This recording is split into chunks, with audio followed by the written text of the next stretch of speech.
Hey guys, welcome back to Flooring My Life TV. I'm your host Donnie, and today we're going to talk about what is floating hardwood.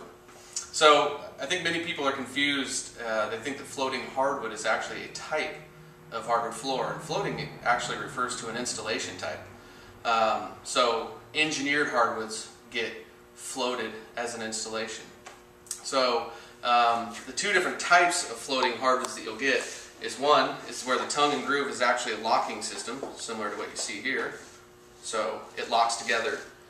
And then your other option is if we were to place glue on the tongue and groove and then stick the floor together, and then it would float over the top. So what does floating mean? Floating means that it's not glued, it's not stapled, that it's not attached to anything on the floor, that it's kind of freely laying in there.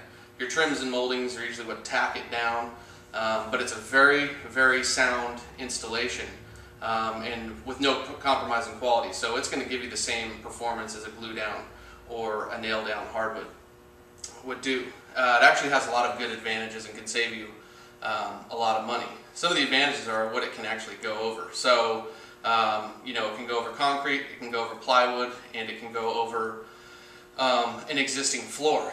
So an example, a couple examples of how you can save some money with a floating floor. Let's say, for example, you have a kitchen. In that kitchen you have some old ceramic tile. Well, ceramic is going to be one of your most expensive demolitions. So with a little bit of prep, you can actually put a hardwood floor over the top of your ceramic. That would save you money. Things you'd have to pay attention to in that situation are your transitions.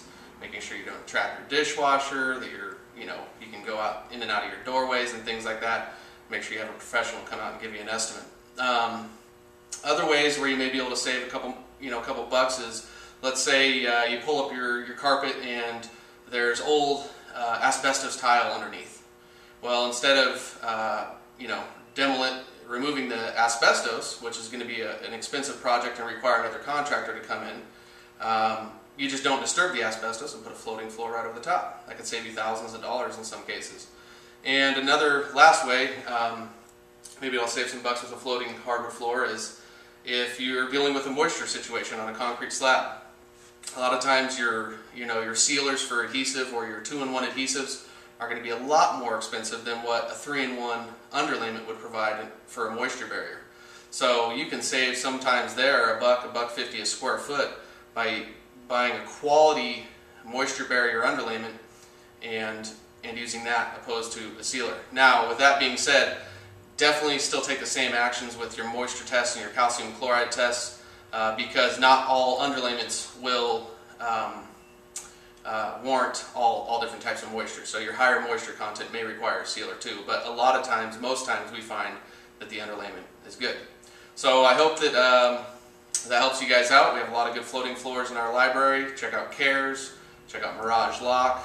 There's a lot of other good brands that we have that float. Pretty much a good portion of all of our engineered floors will have good glue float systems. So leave your comments, give us your feedback. I'll talk to you soon.